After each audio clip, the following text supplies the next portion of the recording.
Sa Cayetano in Action with Boy Abunda, patuloy ang pagkampiyon natin sa mga kababaihan. Patunay dito ang mga adhikain ni Ate Pia para sa kanila. Kaya naman sa pagpapatuloy ng usapang babae ni Ate Pia kasama ang mga matatapang at mapagmahal na kababaihang kanyang nakakwentuhan sa Hong Kong, buhay pag-ibig naman ang sentro ng kanilang pag-uusapan. Ano nga ba ang sikreto ng matagumpay na pag-iibigan sa kabila ng malayong distansya sa isa't isa?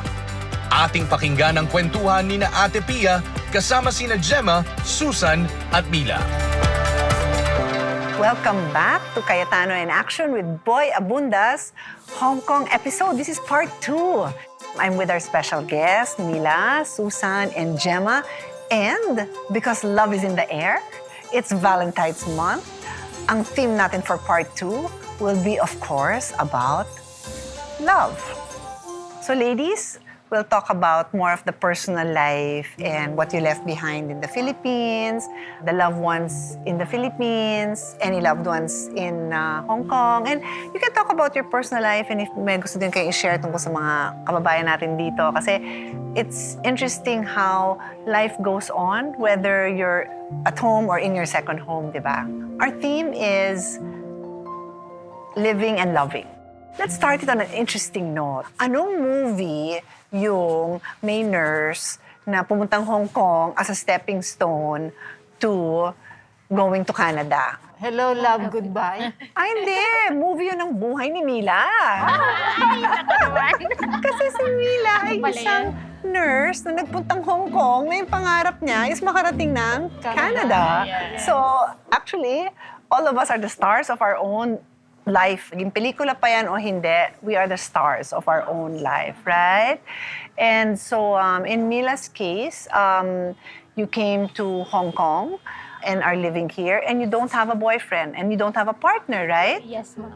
But you are so happy, which is what I can see in your face. Siyempre naman. With or without a partner, happy si Mila. Opo, siyempre. Walang So- ibang tutulong maging happy, kundi ang sarili. Exactly. And that is also my message to people during Valentine's, that you don't have to find a partner to be happy. Ganun bang attitude mo, Mila? Yes, Ate Pia. And through the advocacy which she has shared extensively in the part 1 of our show, ang dami niyang natutulungan sa women, which is a network of Filipinos who are very much involved using their professional skills in the medical field, no? Nurses like you are, physical therapists, giving their own time to their advocacy. So inspiring. So Gemma, you have a husband and kids back in the Philippines. Hanggang ngayon, kami pa rin. And before going to Hong Kong, boyfriend mo na ba si Mister? Anong pangalan niya? Edgar. O sa panahon ang pinpal. So, kapenpal mo siya. Erinito lang siya ng kabuilding ko. Pinakilala na. So, nireto ka nung kabuilding mo. Opo, na pinsan niya. Nagsusulatan na kami. Sulat-sulat. Ang taba niya, sabi ko, ayaw kaya dyan dahil ang taba, ang itimpal. Tapos, nung magkita na kami, talaga kako ayaw ko. Kaso, kami talaga Saan kayo nagkita? Dito o sa atin? Sa airport, sa Pilipinas. Nung nalundo Uwi pa. ako. O tapos? Nakipag-meet lang. Tapos, kahit nung nakita ko, ayaw ko talaga kako dahil ang taba tapos ang itim. Kaso, kami talaga siguro. Kasi, kahit mataba at maitim, maganda ang kalooban. Siguro. Tapos, nung linalakad na niya yung papers para ikasal, doon ko lang na-discover na magkaedad kami, parehas ang birthday, ang compatibility. parehas ang taon. Birthday? Oh? Parehas ang So, pag uwi mong yun, pumayag ka na, kayo na. Opo, ilang buwan lang kami, nagpakasal na. After ng kasal, bumalik pa ako dito. Nung umuwi kang yun, nagpakasal na kayo. Opo. Mga second time namin magkita kasi. Wow!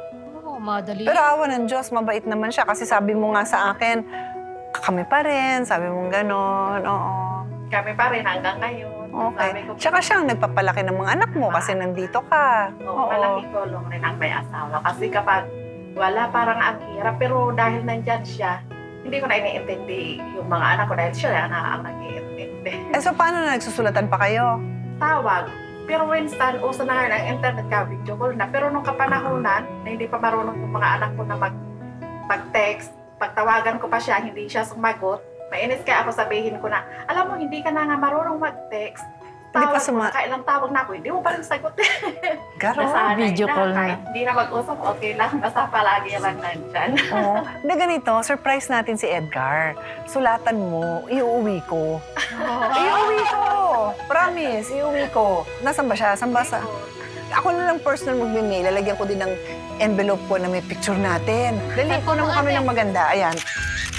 Hoy, Edgar. Tawagan mo naman yung asawa mo. Gulat-gulatin mo naman para matuwa naman sa'yo. Tapos, sulat-sulatan mo rin. Minsan lang naman, mura lang naman ng papel sa ballpen. Okay, Edgar, peace. Happy Valentine's. How old are your kids? 20 to saka 20. Nandun din. Nandun. Magkakasama sila.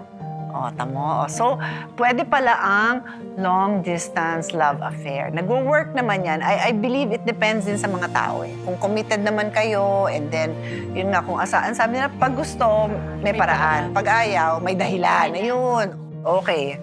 Kasi si Susan, ganun din naman, di ba? Umuwi, tapos nagka-boyfriend. Pero kwento mo na lang. Di ba? Unang-unang umalis siya nang hindi pinapayagan ng tatay niya. Pero umalis eh. Tapos kailan ka nagka-boyfriend? Actually, nung ako umalis sa atin, may boyfriend ako. Kayo ang nagkatuluyan. Hindi. And Okay. then, nagulat ako, may natanggap akong sulat from Saudi. Sabi ko, hindi ko kilala to. Tapos, nauna yung letter niya kaysa letter ng friend ko na nirecommend pala yung name ko. So Ngayon, pen pal. Directed din. Pen pal din. Yes. Una, ayaw ko sagutin kasi abala yung sulat ka ng sulat. Wala pa namang phone noon.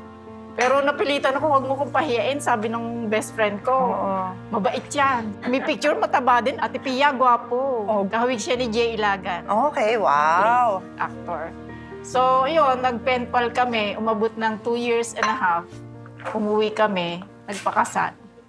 So the 2 years and a half, that's all love letters. Yes. Take note ha, mga young ones. Wala pang cellphone noon. Yeah. Voice tape. Uy, may ganun pa kayo? Ang ganun yung recorder ba? Nakapagganyan na rin ako. Naalala ko. Yung tape cassette, di ba? So, pag Sunday, may natanggap akong voice tape. Excited na yung mga barkada ko, may dala-dala silang kaset. Pakikinggan namin pag Sunday. Pag Naku, alam ba niya na yung buong bayan, buong Hong Kong nakinig doon sa Na-broadcast love na. tape niya sa'yo? Yes. Love tape. Swerte naman kasi napakabait niya. Oh, thank you, Lord. Mabait Nagustuhan siya siya. ng family ko. Oo. So, umuwi kayo, nagpakasal kayo.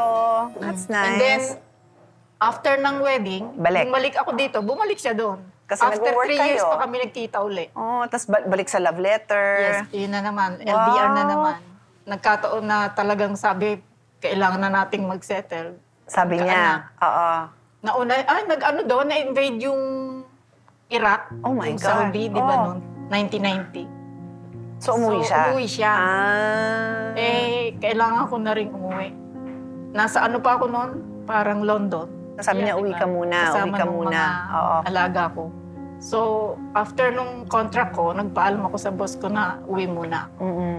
So yun, nagstay ako ng 6 years. Nagkaroon kami ng 2 anak. Masaya. Meron kami palaisdaan. Okay, okay. So, minanage niya yun. Ako naman, nagkatrabaho Okay. sa office. Okay, okay. So, yun. Nakasurvive. Hindi ko alam na babalik pa rin ako pala. Tinawagan ulit ako ng employer. Oo, nabalik For ka. US. Sabi nga niya, Yeah. mag-US kayo. Yun. So, iniwan mo ang kids mo with your husband. And that lasted for how many years? Tapos pauwi-uwi ka lang, ganon. Pauwi-uwi lang ako tapos nasa grade 5 yung 2 kong anak na mag-start siya magkasakit. And then, how long siya may sakit? Hindi naman parang mild stroke lang. And then, ang nagka-problema yung mga komplikasyon pa. Naka 5 years pa. Then, 2008. But it's still a nice love story, no? Kahit naman na nawala siya, Nakakapanghinayang nakahanap kasi ka ng sabi ko maayos at matinong asawa. Yes. Kasi, ano wala eh, akong naging problema. Since then, hindi na tumibok yung puso ko. of course, when you say love, you think of romantic love. But I want to end this segment by saying that love comes in many forms, no? And many of us, myself included, I don't have a romantic partner right now, but you never know. Love might just be around the corner. I'm very inspired by the stories I hear. For some people, you know, they find the love of their life, then Yeah. maagang mawawala. Pero for some naman, tatawa lang ako kasi dahil sa'yo, sabi ko, mataba siya, maitim siya, o na-in love ka pa rin. But then her passion now is helping fellow cancer survivors, right? So, like me and Mila, pareho kaming single, parehong passionate about the different advocacies that we have. So, there's love everywhere we look. And I'm so happy to share this Valentine's episode with these three lovely ladies, all the way here in Hong Kong. So, on that note, thank you very much for joining me. It's my pleasure. It's our Thank you. pleasure to meet. Tuloy ang trip sa Hong Kong sa pagbabalik ng Cayetano in Action with Boy Abunda.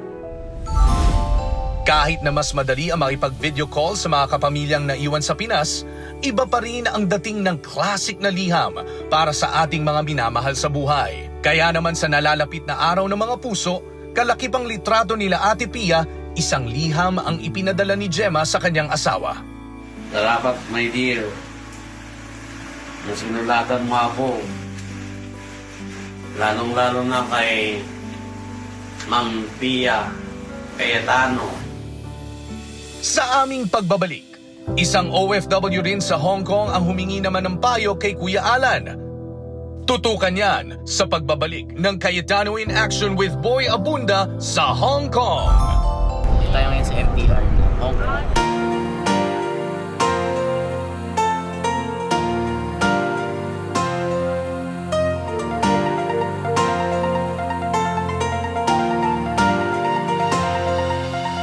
Going to Sunny Bay. Then from Sunny Bay, yung train mismo ng Disneyland din So, nasa one chair tayo? Yes, going to Central Station. MTR ang tawag sa kanilang train system dito sa Hong Kong. Kung mapapansin ninyo, pag umandar, ang lamig. Kasi meron siyang parang galing sa labas yung intake. Solid dito. Talagang fresh ang mga tao. Hindi lalabas naman din. Alam mo na agad pag Pinay, magaganda eh. At nakakatuwa kasi, magsabi ka lang kabayan, lilingon na, so pwede mo na silang kausapin.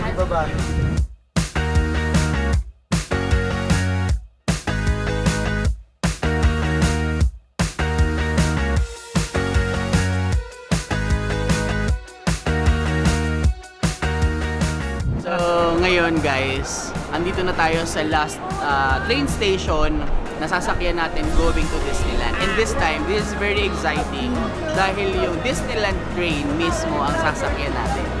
Samahan niyo kami. Tara, punta tayo. So dito na tayo ngayon sa Disneyland train at kung mapapansin niyo, Disneyland themed talaga ang train station at ang train na ito. Magmula sa mga handrails, magmula sa designs, tsaka yung windows, talagang ramdam mo na papunta ka na sa Disneyland.